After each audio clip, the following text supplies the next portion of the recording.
La France-Afrique, c'est un mot qu'on entend souvent, n'est-ce pas? Mais qu'est-ce que ça signifie vraiment, au fond?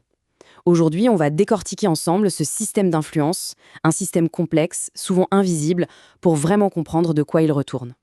Un empêcheur de tourner en rond. Voilà comment on décrivait Laurent Gbagbo, l'ancien président de la Côte d'Ivoire. Et pourquoi?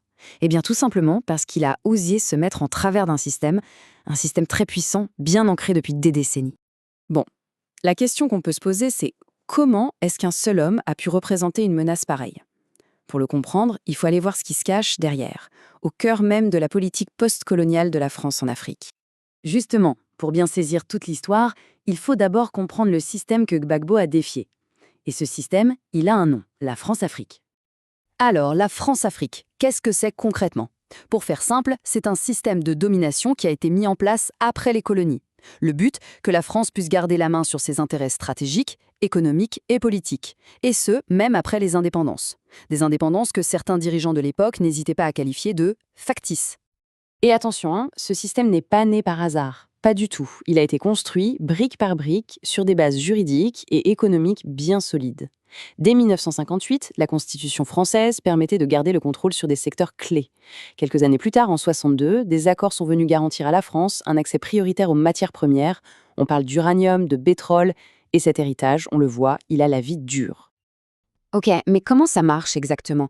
Comment est-ce que cette influence a pu être maintenue pendant si longtemps? Eh bien, il y a ce qu'on pourrait appeler un triple verrou, 3 leviers de contrôle principaux. Le premier, c'est la défense, avec une présence militaire permanente. Le deuxième, la monnaie, pour le contrôle économique. Et le troisième, les affaires étrangères, pour garder une influence sur la diplomatie et les élites. Mettez les trois ensemble, et vous avez les piliers de cette forteresse. Et parmi ces 3 leviers, il y en a un qui est particulièrement puissant. C'est le levier monétaire, le fameux franc CFA. On le décrit carrément comme une véritable camisole, un carcan financier qui empêche les économies africaines de se développer librement. Le mécanisme est assez fou quand on y pense. La monnaie est gérée depuis Paris, pas depuis l'Afrique. Ça prive déjà les pays de leur souveraineté monétaire. Mais ce n'est pas tout. Leurs banques centrales sont obligées de déposer une grosse partie de leurs réserves au Trésor français, ce qui donne à Paris un pouvoir de pression énorme. Si un dirigeant dérange, il suffit de couper les robinets. Et c'est exactement ce qui se serait passé avec Gbagbo en 2011. Alors, avec un système pareil, on imagine bien que 2 camps se dessinent. D'un côté, ceux qui jouent le jeu, et de l'autre, ceux qui résistent. C'est assez clair. On a les présidents amis, ceux qui acceptaient cette relation avec Paris. L'exemple classique, c'est Félix Houphouët-Boigny. Et puis, il y a les présidents insoumis, ceux qui, comme Gbagbo, voulaient une souveraineté réelle, totale. Et eux, eh bien, ils étaient combattus. Et pour illustrer ça, il y a un chiffre, un seul, 80.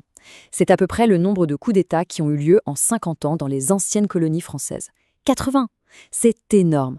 Ça donne une idée de l'instabilité et ça suggère une histoire, disons, mouvementée, avec des ingérences pour écarter les leaders qui sortaient un peu trop du rang. Et on en revient à notre point de départ, Laurent Gbagbo.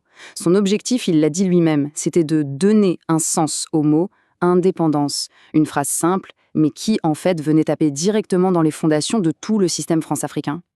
Parce que ce n'était pas juste une opposition politique classique. Non, Gbagbo, il démontait le système, pièce par pièce. D'abord, renégocier les pactes de défense. Ensuite, affirmer le contrôle sur les ressources naturelles du pays. Et enfin, le coup de grâce, son projet de sortir du franc CFA. Là, c'était carrément menacé de faire s'écrouler tout le château de cartes.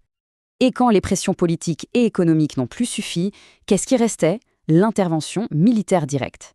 C'est ce qui se serait passé en 2011. L'armée française aurait bombardé sa résidence, ce qui a permis son arrestation par les forces rebelles.